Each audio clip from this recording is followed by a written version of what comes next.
sur Twitter, utilisez breaking le the channel encryption and the signatures /al-b by sur Fabian ERC. Eising and Vladislav Mladenov. Their talk was accepted at CCS this year in London, and they had that in November. Cette It comes from présentation research that acceptée au CCS à basically Londres produced cette two année. different kinds of papers, and it has been people worldwide have been interested in what has been going on. Please give them a great round of applause and welcome them to the stage. Applaudissez Fabien Eising et Vladislav Mladenov pendant qu'ils montent sur scène. So, can you hear me? Yeah, perfect. Okay, now you can see the slides. My name is Vladislav Mladenov, or just Vladi, if you have some questions to me, and this is Fabian, and we are allowed today to talk about how to break PDF security, or more special, about how to break the cryptography operations in PDF files. We are a large team from University of Bochum, Münster, and Hackmanit GmbH. So, as I mentioned, we will talk about cryptography in PDF files. Does it work?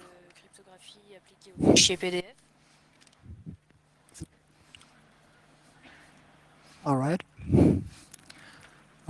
Okay. Let's try that again. Okay. Perfect.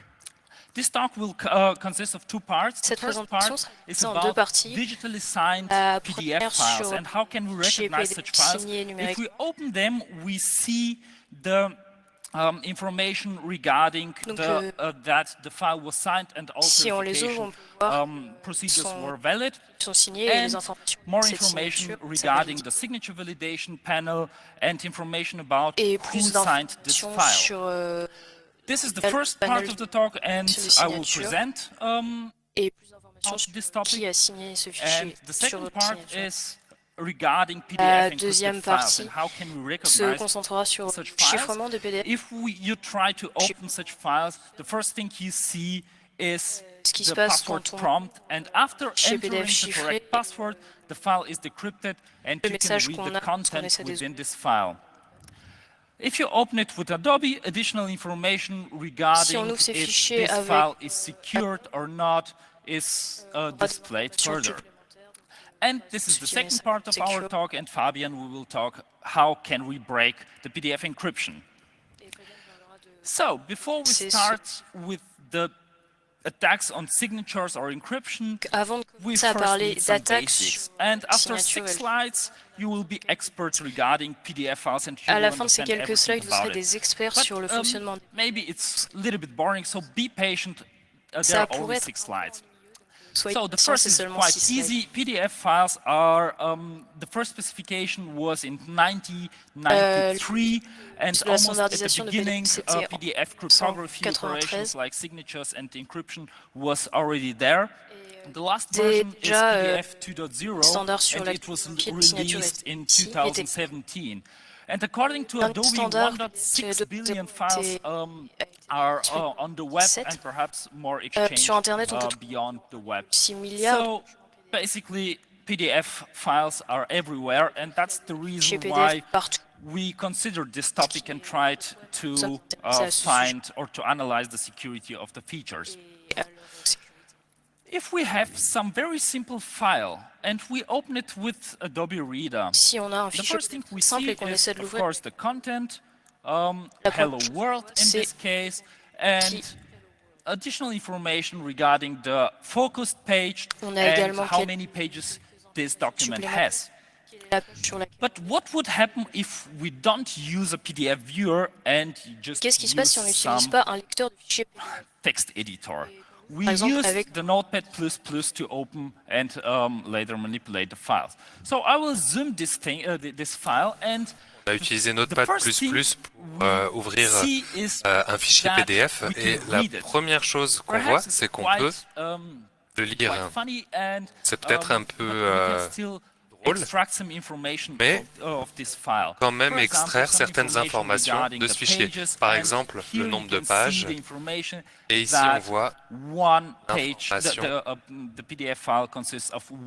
le PDF est construit avec une seule page.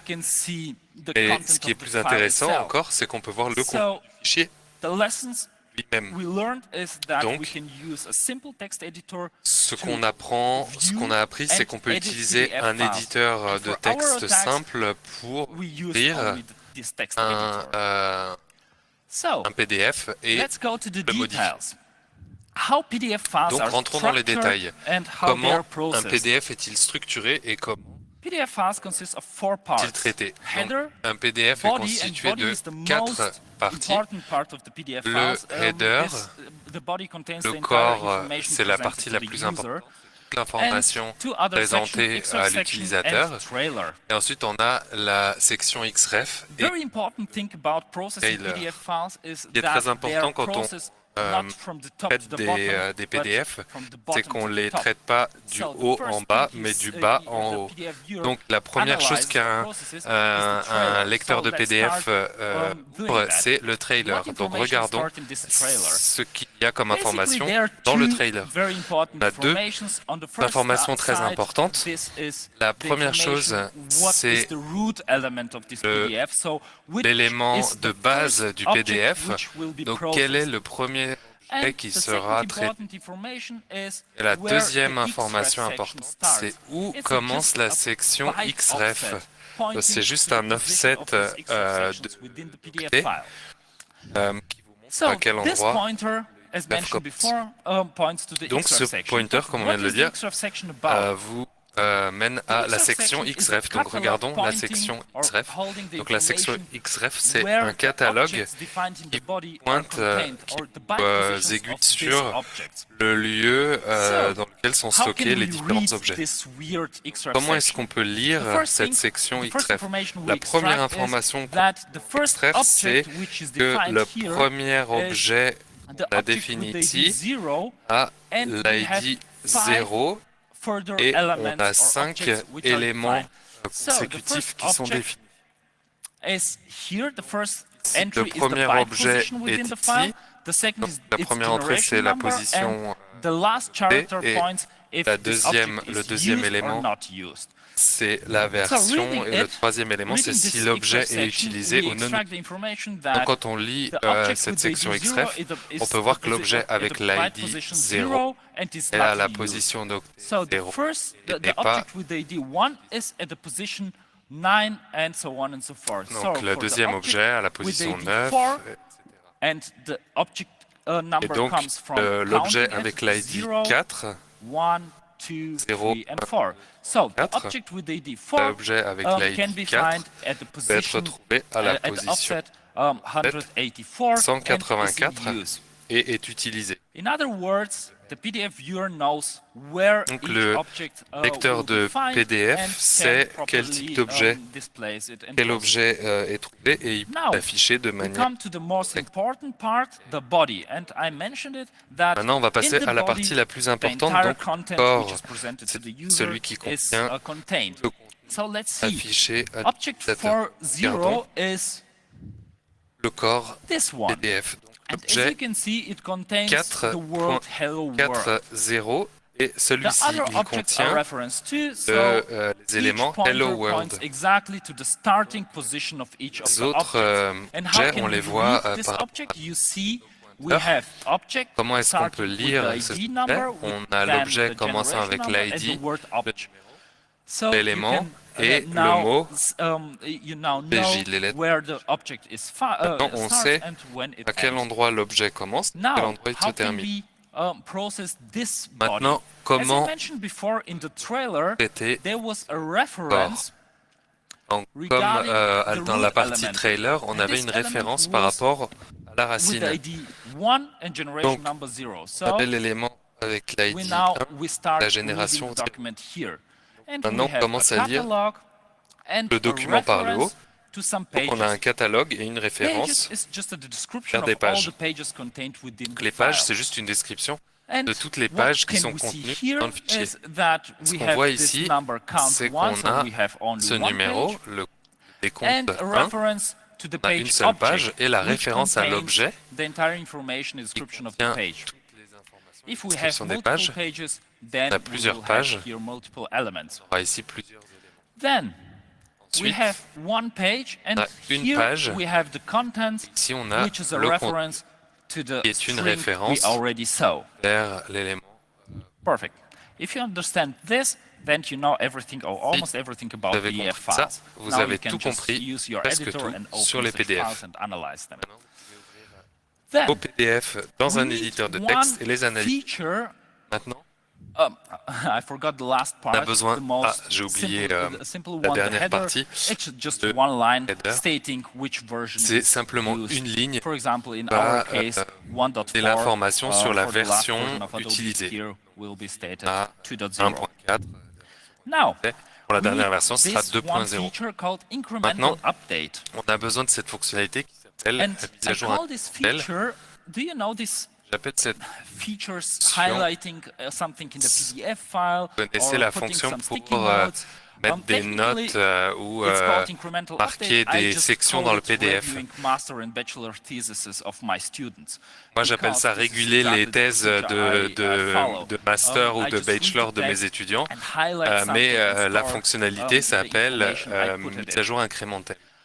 Technically, Techniquement, by putting such a sticky en note, mettant une note this additional comme ça information is PDF, appended cette after the end information of the file. additionnelle So est we rajoutée have à la a fin body update PDF. which contains exactly the une information only of, mise à jour of the corps additionally tient of the les new informations objects. additionnelles ou And les of course, objets additionnels new qui ont XREF été section ajoutés. and Et new on a trailer des pointing nouvelles this, sections XREF et un new nouveau object. trailer qui pointe vers un Okay, nouvel objet. we are done. Donc, on a How fini. Considering incremental update, Considérant les we saw that mises à jour it is incrémentelles, used to put mainly for sticky notes or highlighting. ça But we principalement observed pour something which is very euh, important. mettre en valeur Because des in sections, incremental update, rajouter des notes. we can Mais c'est redefine important parce existing que objects. For on peut aussi example, we can redéfinir des objets redefine existants. the object Par with exemple, the notre before and put new content. objet avec l'ID So, 4, we on replace peut in lui this manner ajouter des the nouveaux word hello world with on remplace par with exemple another ici sentence. And of course, the XREF section and the pas trailer hello part world point par to this new object. notre So this is very important. So par un autre terme, we et are du coup la not section with XREF est incremental mise à jour update, et le trailer we aussi. are not stick Donc to c'est only important adding some parce highlighting que or notes. We can redefine already peut, existing en content. utilisant cette And fonctionnalité-là, perhaps we need this redéfinir for the text des we will contenus present. existants et pas uniquement rajouter. So, let's talk about Donc, PDF signatures. On va maintenant parler de la signature de documents PDF. First, we need a difference between electronic signature and digital signature. Electronic signature, Signature from a électronique technical et point of signature. view, is just an image. I just wrote Signature it on my c'est PC and put it into the file. There is no cryptographic protection. It could be me Là, lying y a on pas the de- beach doing something. From cryptographic point of view, is the same. It does not provide any security, any cryptographic security. Sécurité additionnelle. What we will talk here is about digitally Ce dont on va signed parler, files. So c'est, if you de open such fichiers files, signés you have Si on ouvre the un additional information regarding sur- the tu peux- validation about the signatures and who concerne, signed this PDF file. l'émetteur So, de cette as I mentioned signature before, this talk will signer le document. concentrate only on this digitally signed PDF files. on va s'intéresser seulement à How- ces What kind of process is behind digitally signing PDF files? quel type de Imagine we processus have this abstract est overview derrière of ce a concept. PDF document. We have the header, body, XREF section, Si on and trailer, and we si on- want to sign it. What happens is cette structure. that Signer we le take document. this PDF file and via incremental update we va prendre put ce document. additional information regarding the ajouter une nouvelle information. there is a new catalog and more important a new signature Et object surtout, containing the signature signature, value and information about who signed valeur this de la PDF signature. file. And of course, Qui a there is signé an la- XREF section and trailer. And relevant for you, the entire file is now protected by the PDF signature. So manipulations within this area should not be possible, right? Yeah, let's talk about this, why it's not possible and how can we break it. First, we need an attacker scenario, what we want to achieve. As an attacker, we assumed in our research that the attacker possesses this signed PDF file. This could be an old contract, receipt, or in our case, a bill from Amazon. And if we open this file, the signature is valid, so everything is green, no warnings are thrown, and everything is fine. What we try to do is to take this file, manipulate it somehow, and then send it to the victim. And now the victim expects to receive a digitally signed PDF file. So just stripping the digital signature is a very trivial scenario, and we did not consider it because it's trivial.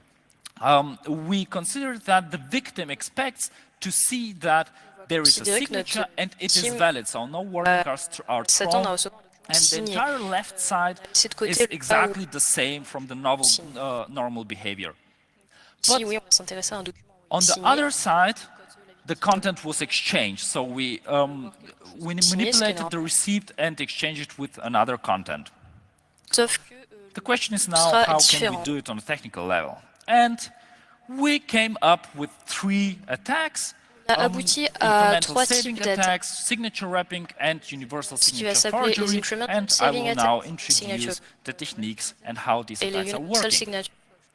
The first attack is the incremental saving attack. So I mentioned before that via incremental saving or via incremental updates, we can add and remove and even redefine already existing objects. And the signature still stays valid. Why is this happening? Consider now again our case. We have some header, body, xref table, and trailer, and the file is now signed. And the signature protects only this signed area. So what would happen if I put a sticky note or some highlighting? An incremental update happens. If I open this file, usually this happens. We have the information that this signature is valid, when it was signed, and so on and so forth. So our first idea was to just put new body updates, redefine already existing content, and with the xref table and trailer, we point to the new content. This is quite trivial because it's a legitimate feature in PDF files. So we didn't expect to be quite successful, and we were not so successful. But the first idea, we applied this attack, we opened it, and we got this message. So it's kind of weird message because an experienced user sees valid, but the document has been updated, and you should know what does this exactly means. But we did not consider this attack as a successful because the warning is not the same, or the status of the signature validation is not the same. So what we did is to evaluate this first against this trivial case against all the viewers we have, and LibreOffice, for example, was vulnerable against this trivial attack. This was the only viewer which was vulnerable against. Le seul éditeur qui était vulnérable à ce genre d'attaque, c'était Linux. Et les autres sont plutôt sécurisés ce type d'attaque. Donc on voulait voir comment est-ce qu'ils ont que nos modèles ont été détectés, comment la détection s'est faite. Ce qu'on peut faire, c'est vérifier qu'après l'application de la signature, on a une nouvelle table xref ou un nouveau trait. Donc, on a essayé de rajouter juste une mise à jour de et voir si peut-être que le lecteur PDF allait réparer automatiquement. l'erreur et ça nous a procuré un peu plus de succès parce que la logique de vérification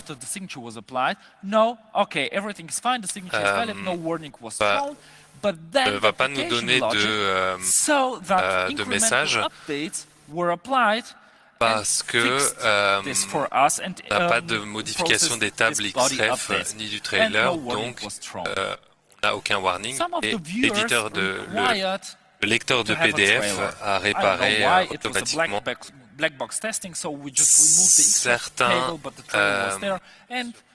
certains lecteurs, on a essayé de vérifier le corps et le trailer, et certains lecteurs de PDF the PDF viewers checked if every incremental update contains a signature object. Certains éditeurs vérifient si corps a un lien ou est lié avec la signature de l'objet. Ce qu'on a fait, c'est qu'on a fait un copy-paste la signature initiale et on a forcé le PDF à valider le signé seconde fois. And for example, Foxit or Master PDF were vulnerable against this type of attack. Des lecteurs comme Foxit so the evaluation of our attacks, we consider it as part of our evaluation. 22 different viewers. Au final, on a 22 lecteurs de PDF. Foxit, and so on. On a des versions d'Adobe, Foxit. 11 of 22 et comme vous pouvez le voir, sur 22 étaient vulnérables à nos updates incrémentels. We saw that the developers saw that incremental updates could be dangerous regarding the signature validation. Certaines ont été résolues parce que certains développeurs ont quand même considéré ce genre de a full signature bypass means that there is no si on voit les résultats, un bypass complet de la signature, c'est lorsque la victime n'a vraiment pas du tout détecté la présence d'une attaque. Si c'est limité, c'est qu'on a, si la victime va cliquer un endroit spécial dans le texte, valider la signature, dans ce cas-là, the most important thing is by opening the file, there was a status message that the signature validation and all signatures are valid. So this was the first layer, and the viewers were vulnerable against this. So let's talk about the second attack class. Parlons de la deuxième classe d'attaque. This is the most complex attack of all three classes. C'est l'attaque la plus complexe sur nos trois classes d'attaque. On va regarder un peu plus en détail la structure des signatures de PDF. Imaginons qu'on a un fichier PDF. On a notre header avec notre document original et section. Et on peut signer ce document. Techniquement, on a un ajout incrémentel qui est un nouveau catalogue, on a des par exemple, etc. Et on a les signatures d'objets. On va se concentrer sur les signatures d'objets qui sont essentielles pour l'attaque. Et on a beaucoup d'informations. On a uniquement deux éléments qui sont intéressants, c'est les contenus, c'est les valeurs des signatures, et certificats utiles pour valider la signature. Et on a la byte range, c'est 4 valeurs différentes. Comment ces valeurs sont-elles utilisées? Les deux premières, A et B, define the first signed area, and this is here from the beginning of the document until the start éléments, of the donc c'est à signature partir value. du début du Why we header need this? jusqu'aux valeurs de Because signature. the signature value is part of the On a signed besoin de area, ça so we parce que la need valeur to de exclude signature the fait signature partie value de from the la partie document signée du computation. début. And On va this is how the byte retirer range la is signature used. en elle-même The first part is ça que la signature, from the beginning of the document la première partie, the signature value starts, et à partir du début du document, ends, début de la until the end signature, of the file, et ensuite à partir de la deuxième partie, c'est à partir de la fin de la signature jusqu'à la fin du document. C and D. C'est spécifié par les deux lettres C et D. Maintenant, on a tout protégé à part la valeur de signature en elle-même. Ce qu'on voulait faire, c'est essayer de rajouter un peu d'espace pour notre attaque. Notre idée, c'était de déplacer la deuxième partie signée. Comment pourrait-on faire ça? On peut le faire en redéfinissant un nouveau byte range. On voit ici, si le byte range pointe A à B, made any manipulation in this part, right? on n'a rien manipulé dans cette partie-là. Not modified at all, so it's still valid. C'est toujours And the valide. second part, La deuxième the new partie, C value and the next D bytes, on a la nouvelle we valeur didn't C change anything here, right? et So D qu'on n'a pas basically, modifié. we didn't change anything in the signed area, On n'a rien modifié de la and the signature is still partie valid. signée.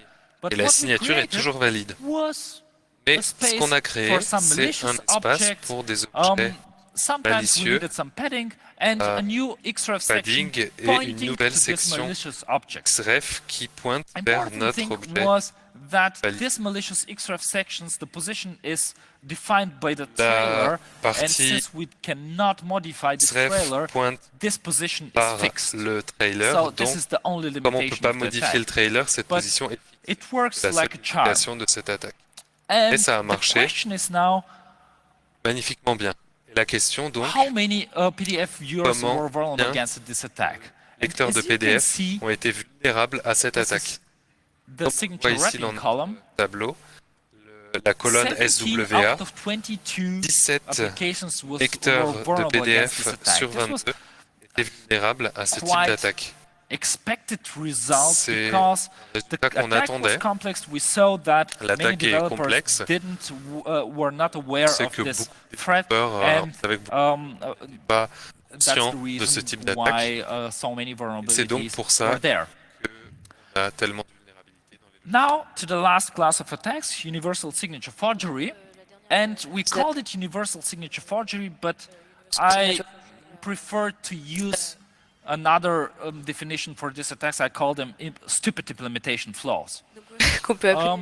We are coming from the pen testing area, and I know a lot of you are pen testers too, and many of you have experience, Beaucoup d'entre vous ont quite interesting experience with 0 bytes, null values, or some kind of weird values.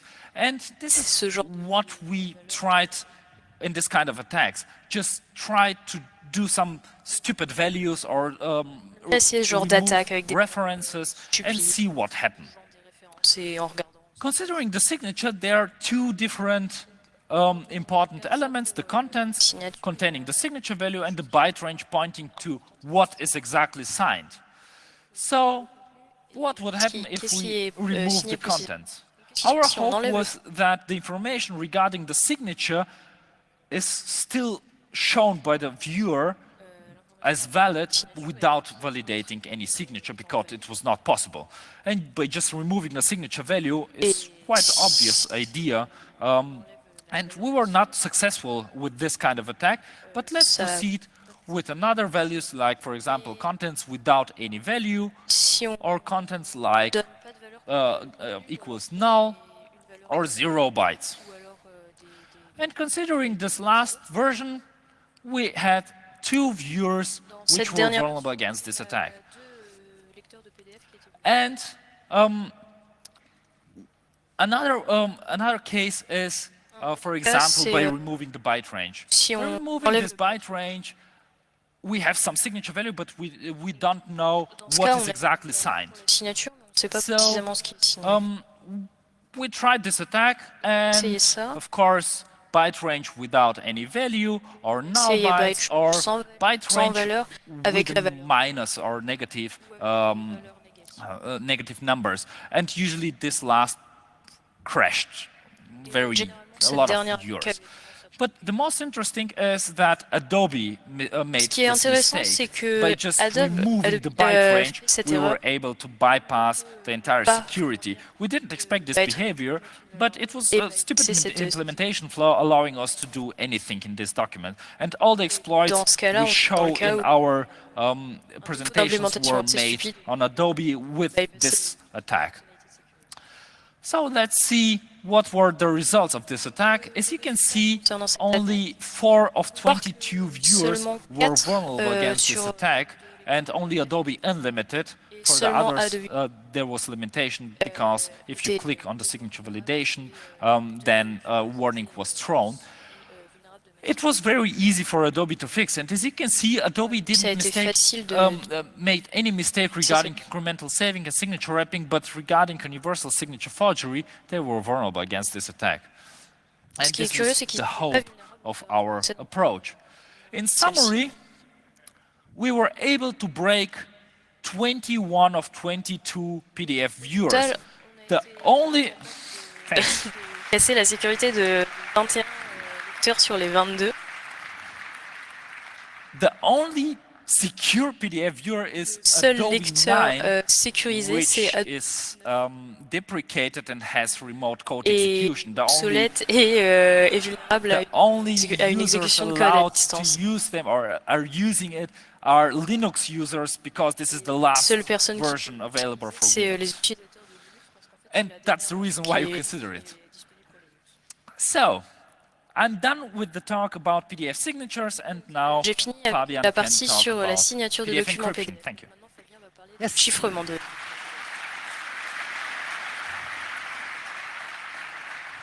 Okay, now that we've dealt with signatures, let's talk about another cryptographic aspect in PDFs, and that is encryption. And some of you might remember our PDFX vulnerability from earlier this year. It's, of course, an attack with a logo, and it presents 2 novel attack techniques targeting PDF encryption that have never been applied to PDF encryption before. So one of them is the so-called direct exfiltration, where we break the cryptography without even touching the cryptography. So no ciphertext manipulation here. The second one are so-called malleability gadgets, and those are actually targeted modifications of the ciphertext of the document. But first, let's take a step back and let again take some keywords in. So PDF uses IS. Okay, well, IS is good. Nothing can go wrong, right? So let's go. C'est bien, donc tout va bien. Well, of course we didn't stop here, but on s'est pas arrêté là, évidemment. So they use CBC mode of operation, so cipher blockchain. CBC comme and what's more important is that they don't use any integrity protection. So it's unintegrity protected IS-CBC, and you might remember this scenario from the attacks against encrypted emails, so against OpenPGP and S-MIME. It's basically the same problem. But first, who actually uses PDF encryption, you might ask? For one, we found some local banks in Germany use encrypted PDFs as a drop-in replacement for S-MIME or OpenPGP because their customers might not want to deal with the setup of encrypted email. Second one were some drop-in plugins for encrypted email as well. So there are some companies out there that produce a product that you can put into your Outlook, and you can use encrypted PDF files instead of encrypted email. We also found that some scanners and medical devices were able to send encrypted PDF files via email. So you can set a password on that machine, and they will send the encrypted PDF via email, and you have to put in the password some other way. And lastly, we found that some governmental organizations use encrypted PDF documents. For example, the US Department of Justice allows for the sending in some claims via encrypted PDFs. And I have exactly no idea how they get the password, but at least they allow it. So as we are from academia, let's take a step back and look at our attacker model. So we've got Alice and Bob. Alice wants to send a document to Bob. And she wants to send it over an unencrypted channel or a channel she doesn't trust. So, of course, she decides to encrypt it. Second scenario is they want to upload it to a shared storage, for example, Dropbox or any other shared storage. And, of course, they don't trust the storage, so again, they use end-to-end encryption. So let's assume that this shared storage is indeed dangerous or malicious. So Alice will, of course, again upload the encrypted document to the attacker in this case, will perform some targeted modification of that, and will send the modified document back to Bob, who will happily put in the password because, from his point of view, it's undistinguishable from the original document, and the original plain text will be leaked back to the attacker, breaking the confidentiality. So let's take a look at the first attack on how we did that. That's the direct exfiltration, so breaking the cryptography without touching any cryptography, as I like to say.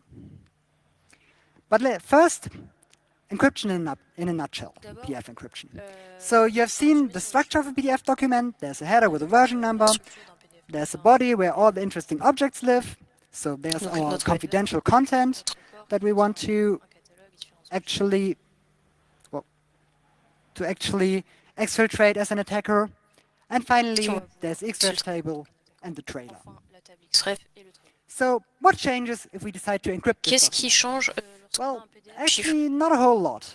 So instead of the confidential data, of course, there's now some encrypted ciphertext. Okay. And the rest pretty much remains the same. The only thing that is added is a new value in the trailer that tells us how to decrypt this data again. So there's pretty much of the structure left unencrypted. And we took a look at the standard.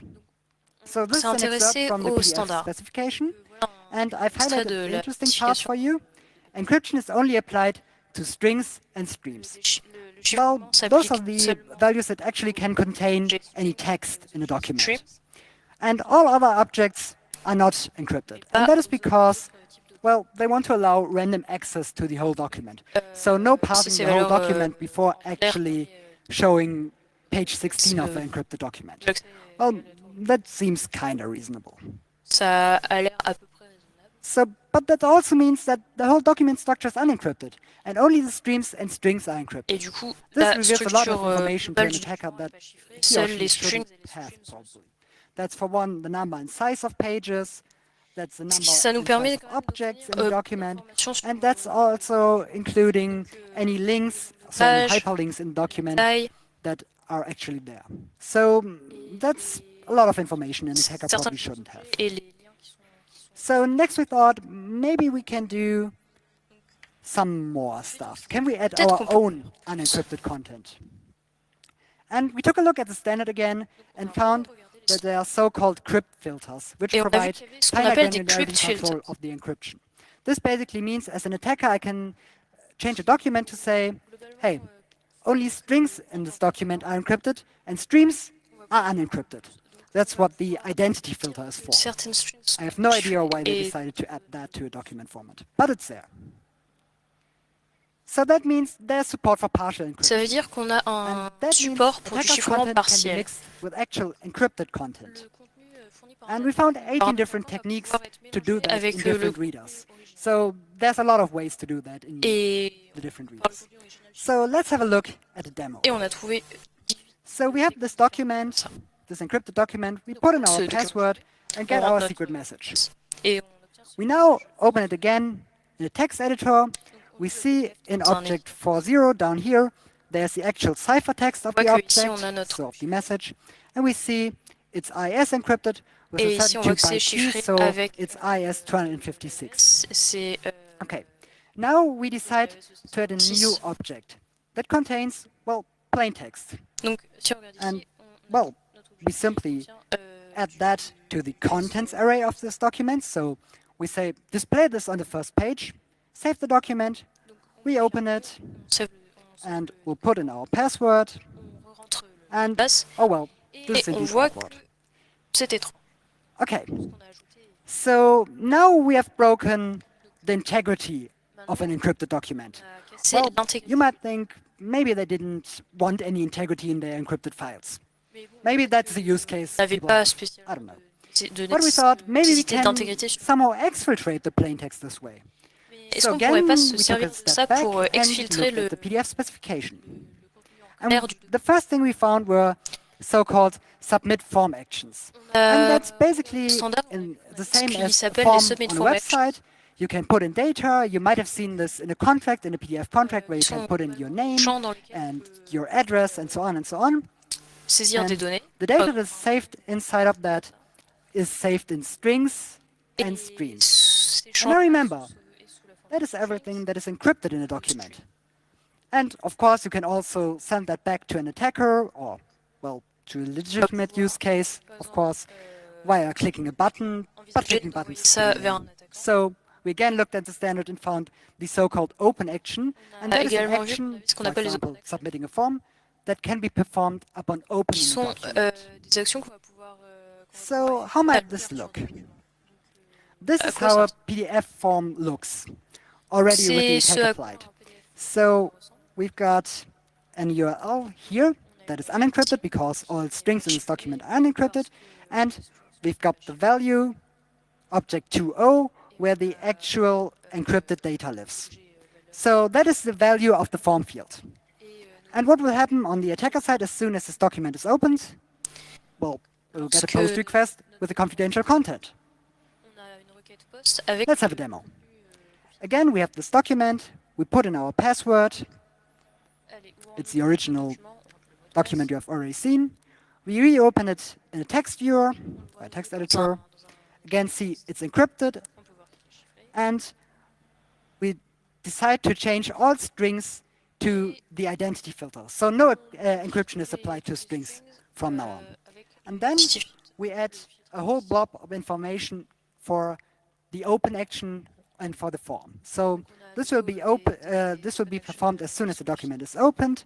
There's a URL p.df, and the value is the encrypted object 4.0. We start an HTTP server on the domain we've specified. We open the document, put in the password again, and as soon as we open the document, Adobe will helpfully show us a warning, but they will already click the button for remembering that for the future. And if you accept that, you will see your secret message on the attacker server. And that is pretty bad already. Okay. The same works for hyperlinks. So, of course, there are links in PDF documents. And as on the web, we can define a base URL for hyperlinks. So we can say all URLs from this document start with http p.df. And of course, we can define any object as a URL. So any object we prepare this way can be sent as a URL. And that will, of course, trigger a GET request upon opening the document again if we defined an open action for the same object. So again, pretty bad and breaks the confidentiality. And of course, everybody loves JavaScript and PDF files. Évidemment, tout le monde adore le JavaScript dans les documents PDF. Okay, let's talk about ciphertext attacks. So actual cryptographic attacks. No more not touching the crypto. So you might remember the e-fail attacks on OpenPGP and S-MIME. And those had basically three prerequisites. One, well, ciphertext malleability, so it's called malleability gadgets. That's why we need ciphertext malleability, and we've got no integrity protection. That's a plus. Then we need some known plain text for actual targeted modifications, and we need an exfiltration channel to send the data back to an attacker. Well, exfiltration channels are already dealt with, as we have hyperlinks and forms. So we can already check that. Yes. Let's talk about ciphertext malleability, or what we call gadgets. So some of you might remember this from Crypto 101 or whatever lecture you ever had on cryptography.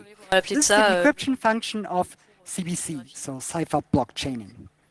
And it's basically, you've got your ciphertext up here and your plain text down here.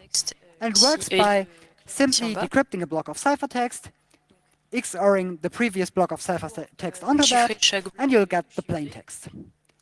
So what happens if you decide to change a single bit in the ciphertext. For example, the first bit of the initialization vector. Well, that same bit will flip in the actual plain text. Wait a second. What happens if we happen to know a whole plain text block?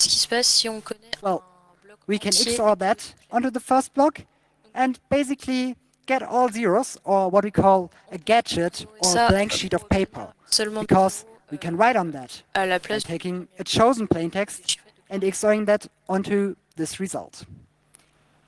And this way we can, for example, construct URLs in the actual ciphertext or in the actual resulting plain text. What we can also do with these gadgets is moving them somewhere else in the document, cloning them, so we can have multiple gadgets at multiple places in the ciphertext. But remember, if you do that, there's always the avalanche effect of CBCs, so you will have some random bytes in here, but the URL still remains in place. Okay. That's ciphertext malleability done. As I've said, we need some plain text. We need to have some known plain text. And as the PDF standard has been pretty helpful up until now in breaking PDF encryption, let's take a look again. And what we found were permissions. So a PDF document can have different permissions for the author and the user of the document. This basically means the author can edit the document and the users might not be able to do that. And of course, people started to change with that started to tamper with that value if it was left unencrypted. So in the newest version, it was decided this should be encrypted as a 16 byte Dans les nouvelles versions, on a décidé de chiffrer avec 16 octets. Donc, à quoi ressemblent les 16 octets? D'abord, on a besoin 4 octets avec des 1. Ensuite, on a les permissions sur 4 octets.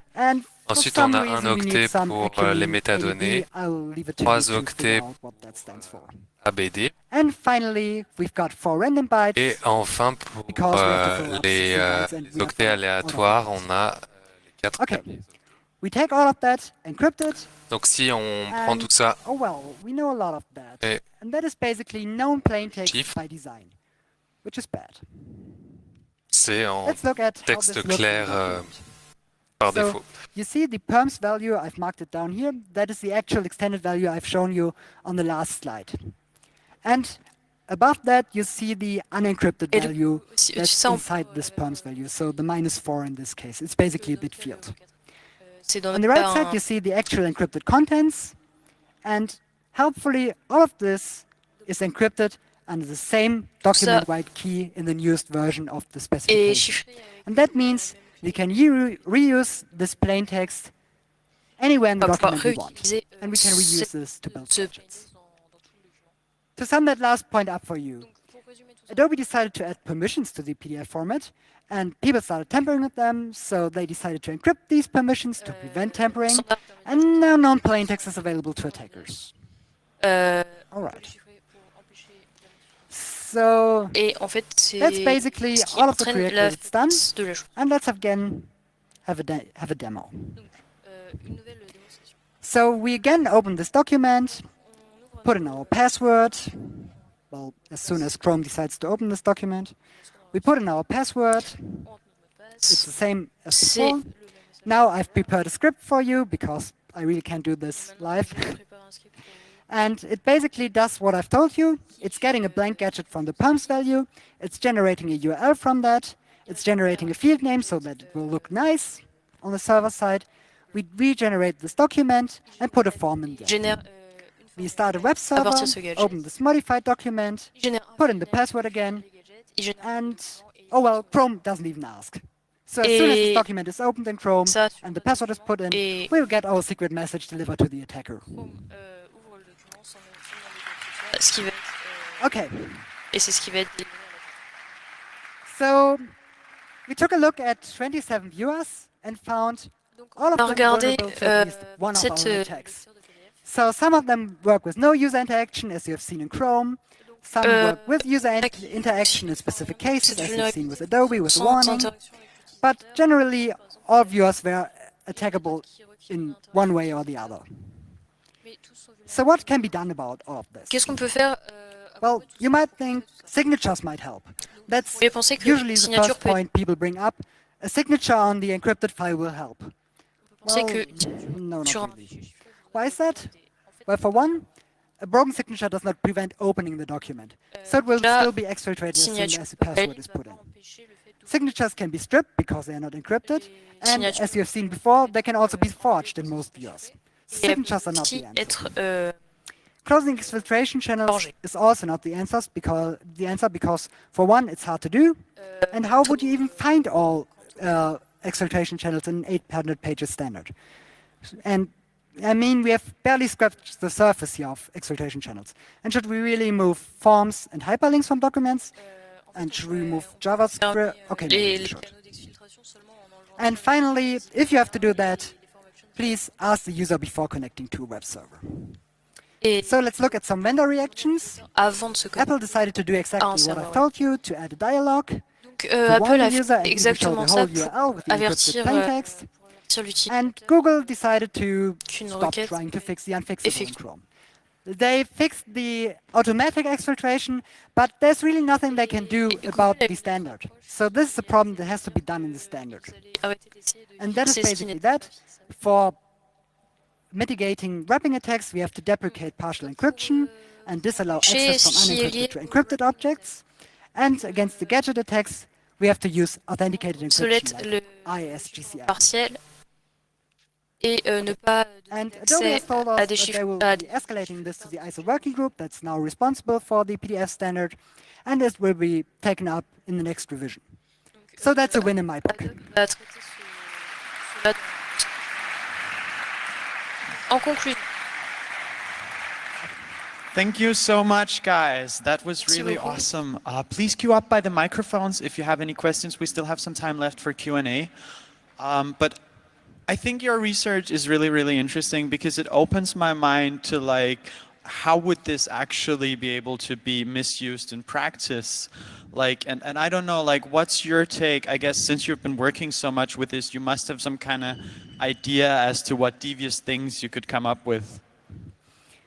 I mean, it's still an attacker scenario that requires a lot of resources and a very motivated attacker. So this might not be very important to the normal user. Let's be real here. So most of us are not targeted by the NSA, I guess. So you need an active attacker, an active man in the middle to actually perform these attacks. Quand même être un utilisateur très motivé pour pouvoir mettre en place ce genre d'attaque. Et donc on a une question micro. You said that the next standard might have a fix.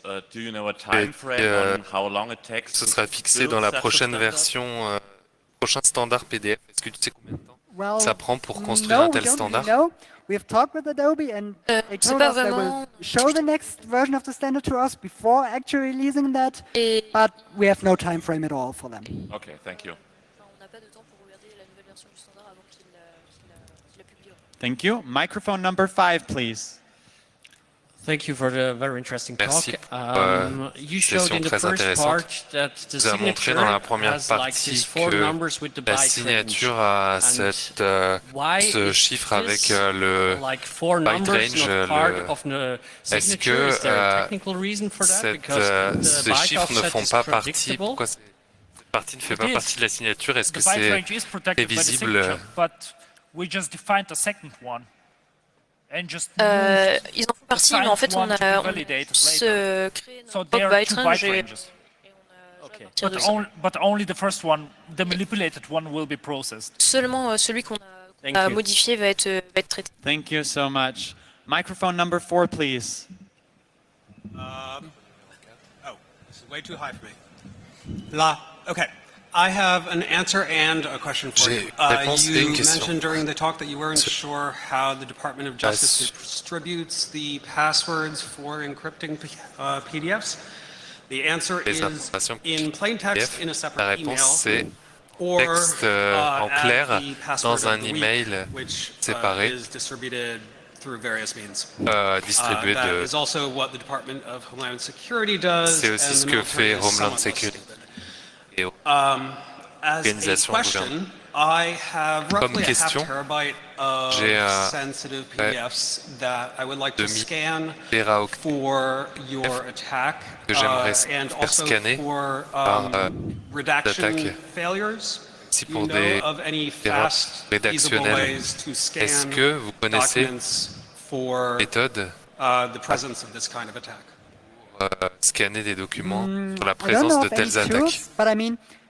Scanning for the gadget attacks is actually possible if you try to do some entropy detection. So, because you reuse ciphertext, you will have less entropy in your ciphertext, but that's pretty hard to do. Diode exfiltration should probably be detectable by scanning simply for words like identity or the other 18 different techniques that we provided in the paper. But I don't know of any tools to do that automatically. Thank you. Great, thank you. And microphone number 2, please. Merci pour cette présentation très intéressante. J'ai une suggestion et une question. Pour la mitigation, si le lecteur PDF dans une VM qui n'est pas connecté à Internet ou avec un firewall, ma question, est-ce que vous avez pensé à faker les certificats qui sont utilisés pour la signature? Envisagez de faire We assume pas dans ce that papier the certificates and the entire chain of trust et que for this part pour cette partie is totally secure. est sécurisée. It was just an assumption to just C'était concentrate juste only une on attacks se concentrer we already sur found. So perhaps there will be further research provided by us in the next months and years. We might just hear more from you in the future. Thank you so much. And now, questions from the internet, please.